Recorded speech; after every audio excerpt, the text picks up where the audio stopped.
Hey everyone, during the filming of the RV Nomads movie, we had one of our sponsors, Battleborn Batteries, on set for a day. The CEO and COO agreed to sit down to a very impromptu interview where I got to dive into some of the details and technicals about their batteries.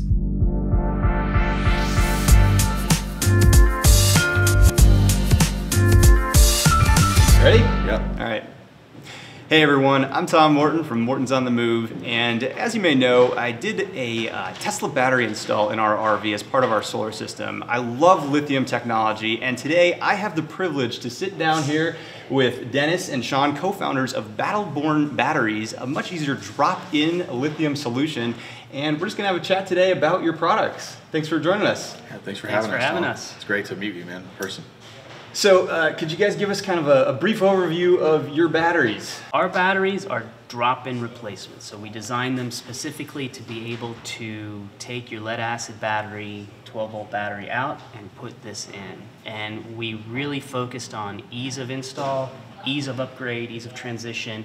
We wanted to make it easy for people to go to lithium. Mm-hmm. With my install, I had to add a lot of battery management systems and technology to actually make the battery safe and usable.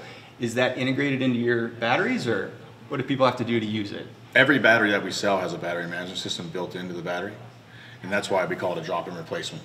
There are some component checks and things that you need to do to make sure things are charging properly, but for most AGM style chargers, anything with the AGM profile usually works really well with our battery. We're using the lithium-ion phosphate, which runs at about 12.8 nominal, so it's really a drop-in replacement. The battery management system is important, and you cannot operate a lithium-ion system without making sure that you're not outside of the safe operating range in terms of voltage, current, and temperature. So what you did with the Tesla battery is important, and we tried to make it easy by integrating it so that generally people don't have to worry about that.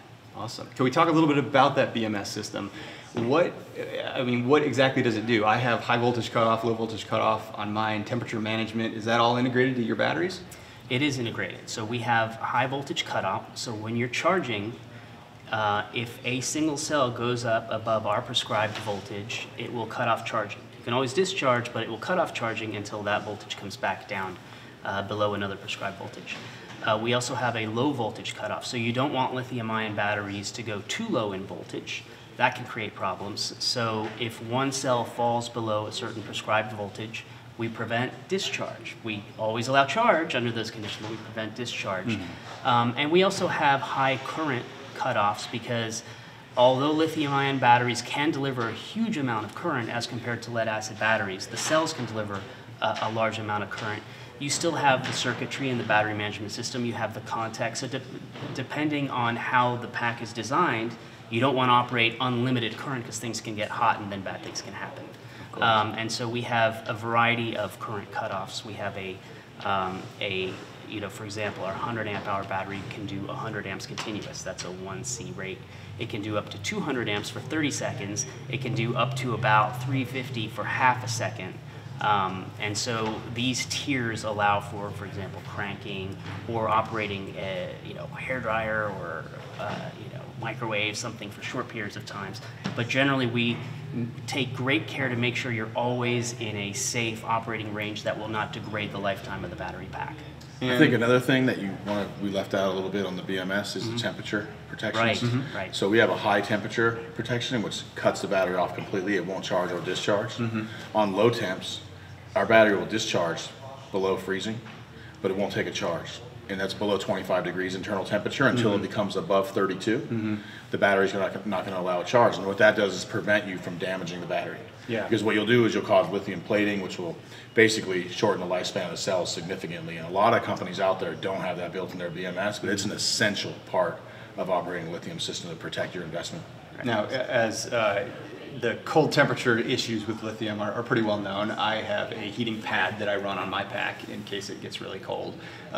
Would you recommend customers do something like that if they expect to be in cold temperatures for extended periods of time? We have developed a custom solution actually for heating that's used by our OEM business. Our company is actually called Dragonfly Energy. Battleborn's our consumer brand. And we work with several OEMs in the RV industry, and we partner with a company out of Elkhart, Indiana called Ultra Heat. They make a heat pad for our battery. It sticks on. It's made in the USA. They're a tank heater company traditionally, but they've made us a custom solution. I think that there's also other ways to keep the bay warm. You can put a light bulb in there over the winter if you have, if you want to keep them, use them in the wintertime where it's going to be somewhere cold. It doesn't take much to keep the battery above 32 degrees. Another thing to note when you're talking about lithium is that when it's below around 32, a lead acid battery will deliver very little power. The diminished capacity that you get from cold temperatures is not the same with lithium. You still don't lose that much power when it gets colder. So as long as you can keep the battery around 32, 45, in that range, when it gets cold outside, which isn't hard to do. Spend a little bit of energy to get that energy back, basically. Doesn't take much to keep it that warm. Yeah, Right. that's awesome. I do want to add that a cheap heating pad may work for a lead acid battery, but because the lithiums are so much lighter, they could get a lot hotter. So it's important to, if you're going to design your own heating solution, to measure the temperature and make sure that you're not getting, over like 100 degrees where you might actually start to burn the case. That's a good point. Because you got the ABS case and some of those traditional battery blankets and wraps and things like that can have hot spots in them. Oh, sure. So the ultra heat solution delivers the heat much more evenly. That's why we've had success with it with OEM installs. Excellent. We've had success with battery blankets as compared to battery pads, I would say. Yeah, the pad underneath, not a great idea for our battery because it's not very dense inside like lead acid. Nowhere to transfer the heat to. That makes sense. So can we talk a bit about charging your batteries? What kind of a charging profile is someone going to need? Are they going to need a special inverter charger unit, or can they use what's existing in their coach? Yeah, generally they can use what's existing in a coach. So the correct way to charge a lithium-ion battery is what's called a constant current, constant voltage algorithm, which means you raise the voltage, keeping the current constant until you hit the peak voltage, and then you just hold that voltage, and then the current will drop. And that's really similar to conventional charging algorithms for lead acid, which have a bulk charging cycle, which is the constant current part of it, and then the absorption cycle, which is the constant voltage part of it. And so these algorithms are already built in. So now let's look at the voltages that are used. So for us, we like a voltage somewhere between 14.2 volts, 14.6 volts is just fine. Charge up to that level and then hold that level. And what happens is when you're in that absorption part of it, that's where the cells balance. So that balancing is important for longevity of the pack so that you don't stress one cell over another. It keeps them at the same state of charge. And then after the voltage or the current falls below a certain level, let's say 1% of your charging current, then you can go into float mode just like your conventional chargers. Okay. I think it's important to recognize there's certain companies out there that are producing converters and chargers for lithium. Progressive Dynamics has a whole line of lithium chargers made here in the U.S. We partner with them. We use a lot of their equipment. They run at 14.6 straight through, which charges your battery really quickly. Oh, yeah. And it's okay. It's totally safe. Yeah. It's totally safe. It works great. We do a lot of work with them. And it's not a hard upgrade if you're already using the Progressive Dynamics unit. They have a lithium upgrade for every single unit now, whether it's the all-in-one power unit or of a deck mount, which I think is important to share with people because that's one of the things. I mean, they have a fairly big market share. They even have drop-in replacements lithium for WIFCO units too. So they have an upgrade. What does that look like? Well, I mean, basically, you take it. If you have the all-in-one power unit, you're going to remove the traditional converter from. There's a breaker box, there's a fuse box. You're going to pull that off. So I always call it upgrading the charger, but really what you're doing is you're putting in a charger that's more suitable that'll charge because the standard charger will charge the batteries, but not completely all the time. This will charge the batteries 100% all the time. So if you look into charging, you're in inverter chargers. Magnum works great. Samlex, Xantrex, Victron. Even Ames Power has some inverters that work good, but the Victron, we like that one a lot because it's programmable. And I would assume you guys have particular parameters that you would recommend somebody actually set to charge your batteries properly. Yeah, some of the standard parameters are just fine. Really? Right. Yeah. A lot of times those are AGM settings, so you'll see a lot of AGM settings, but what we recommend is 14, like Dennis said, 14.2 to 14.6, 13.6 or lower float if you're running on an inverter charger. Like I said, that we partner with Progressive Dynamics. They offer, they'll charge any lithium battery, like lithium iron phosphate. But the thing is that you don't have that absorption time, right? So that's what makes a charger run a little bit longer. Sure. And so it saves time. You charge the battery faster. Yeah.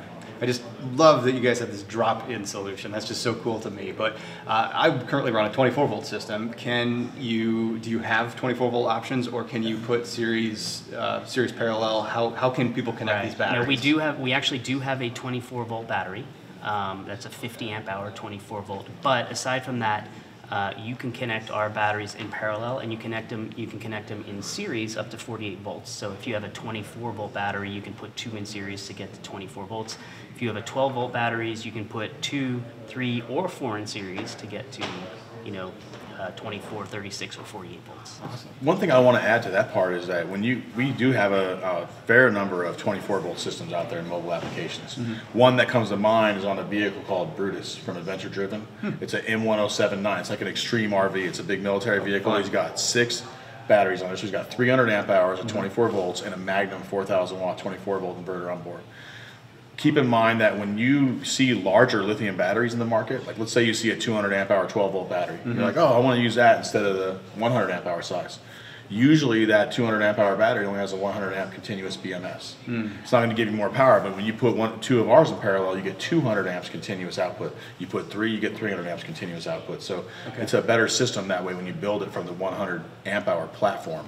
Because the BMS, you're not going to, basically, and if you want to do 200 amps, you have to buy 2 of those big 200 amp hour batteries to be able to power a 2,000 watt inverter. Can we talk a little bit about safety? Lithium-ion batteries have commonly been known for failures in the past, particularly even fires and such. And this was a big concern for me, even thinking about going with a lithium-ion battery. What about your batteries? You're using a lithium iron? Yeah, the cathode in our batteries is lithium iron phosphate.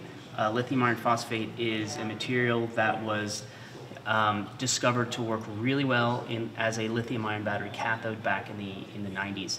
And it really was an exciting discovery because lithium iron phosphate is far more stable than the typical lithium metal oxides that are in basically your cell phones, power tools, and EVs. And the reason is what makes a lithium ion battery dangerous is the combination of a flammable liquid electrolyte and oxygen. Now typically there's no oxygen in the cell to mix with the electrolyte to make it, flammable.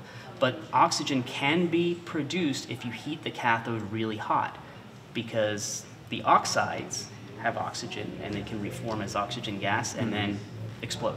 Phosphate also has oxygen in it, but it's bound more tightly.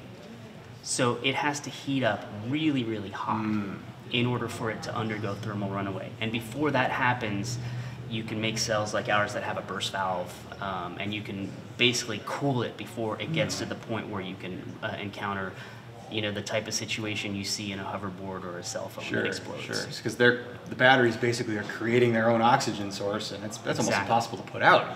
Right, you can't even stifle the oxygen. That's why it's called thermal runaway. That's incredible. But I think one thing that gets overlooked frequently, though, lithium kind of gets a bad name. It gets a lot of publicity because it's a newer technology, right? People are adopting it newer now, but you can get thermal runaway on a lead-acid battery. Oh, there hasn't happened to me. People running around. There's a video out there of my batteries almost catching fire. I don't see anyone making videos about lead-acid battery safety, but they don't have a battery management system to protect you at all. So I think that over time, when people get more used to lithium and they're using it on safer applications, using it with the safety measures in place, we're going to find that it becomes a new standard because actually it's much safer than lead acid. And I think, as I heard you talk about earlier, we're so used to using gasoline as a type of technology, but I wouldn't spill gasoline all over this floor in front of us, but spilling your batteries out probably isn't going to be an issue. Right, people drive cars every day with gasoline. I've never seen anything more flammable in my whole life than gasoline. Maybe magnesium, it's pretty flammable too, but gasoline is very flammable. We drive around in it, we don't worry about it. We've been using it as a fuel for a long time. If an EV catches on fire on the freeway, it makes national news, but if a gas vehicle catches on fire, it's not even on the news. So it's just something that our culture is changing, where we're going toward these battery-powered vehicles. We're using lithium batteries in more and more appliances, and I think that over time we'll be more comfortable with them. They won't be so exciting when something like that happens. It's an important topic, so I do want to add that it is possible to make a safe lithium-ion battery regardless of the chemistry that you're using. It's also possible to make an unsafe lithium-ion battery regardless of the chemistry that you're using. What's important is not just how you design the pack, but where do you get the cells? So there's a wide range of quality that you can get when you order cells. And I think one of the jobs that we do when we produce a product that we sell to RVers and to consumers is that we vet the cells, not just the cells, but the cell manufacturers. And so we ensure that when the cells are being manufactured, they're done so in high quality automated equipment that has in itself been vetted. Now, could you talk a little bit about, so you talk about vetting the cell specifically. Are you cell matching, or what exactly are you doing? Well, yeah, we cycle all of our cells. Okay. And cell matching is important. Not only that, but when we combine them into modules, we cycle all of those as well. And when we take those modules and put those into packs, those are all matched. So, Can you talk about that? What is the matching exactly? I'm sorry. What we do is let's say we make a module, let's say our 100 amp hour module, which has 30, what are called 26650 cells in them. We put those in parallel to make a 100 amp hour module. We'll take that module, we'll take it down to what we consider empty, which is 2.2 volts. Not 0, but 2.2 volts. Then we raise it up to what we consider full, which is right around 3.65 volts. And we can measure the capacity of that module. So let's say we find one module is 104.5 amp hours, and then we have another one that's 104.51, and then they'll go up to like 105 or whatever. We'll sort those, and we'll make a pack and make sure that the variation in the capacity is It's very small. very small, less than incredible. Yeah, less than a fraction of a percent.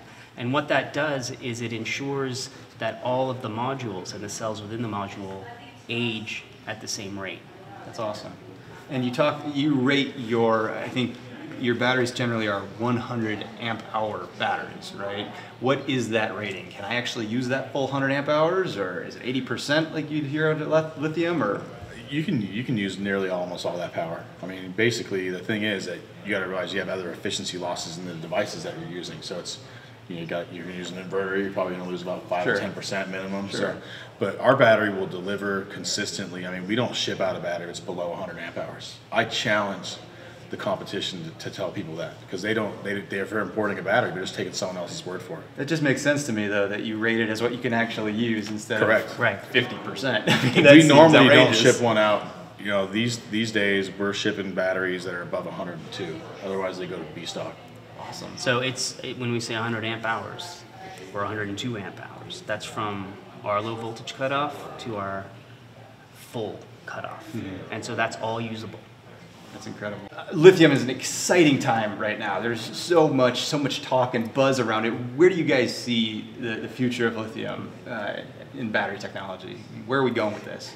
100% market penetration. That's where I see it. Seriously. You want to kill lead acid? I want to kill get that rid of acid. them? I want to get rid of it. Hey, I'm perfectly fine with hearing that.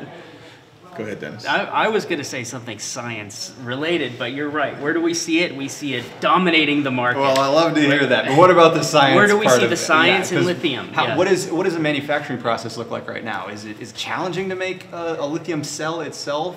What's the holdup on really getting this to, I guess, 100% penetration? Well, that's a good question. And the holdup to 100% penetration is the upfront cost.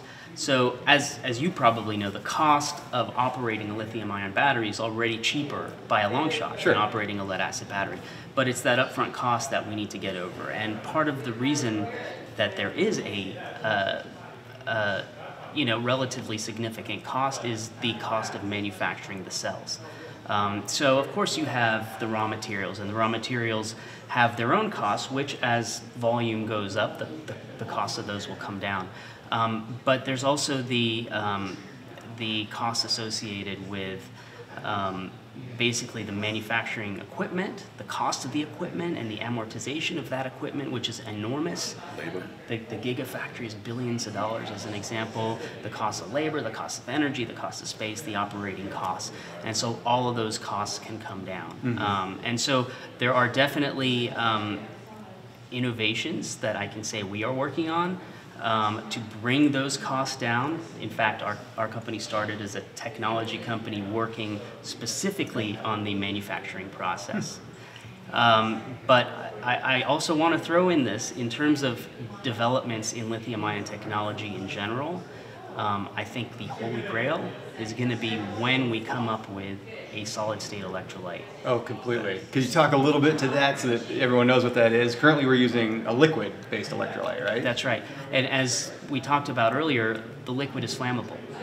So the flammability will go away completely. So you would have a battery that is non-flammable, but also what a solid-state electrolyte allows you to do is have an anode that's lithium metal. So you might be familiar with lithium metal batteries that you buy for your calculator or your watch or something, those batteries at the little discs that you buy at the store. You can't recharge those. And the reason you can't recharge them is because when you try to recharge the lithium metal on the anode, it will actually short circuit the battery and cause a fire. Mm-hmm. So if you have a solid electrolyte, it's theoretically possible to prevent that reformation of the lithium metal into a short circuit. Maybe we could actually recharge those batteries. Absolutely. That would be incredible. Right, and that would make for a more energy dense battery, longer, more miles on a charge, longer talking on your cell phone on a charge. It really would be a game changer. Awesome. Well, I think I've taken enough of your time. Thank you guys so much for joining us today. I mean, these guys are working to change the world for the better for all of us, I believe. I think that lithium technology really is our future. So thank you guys so much. Thanks, Tom. For really having appreciate it, man. Thank you very much. Thank you. Right on. Getting to spend some time with these guys was awesome. I love to talk shop, I love to learn the technicals, and they make a really cool battery. If you want to learn more, you can head over to battlebornbatteries.com. Thanks for joining us, and we'll see you next time.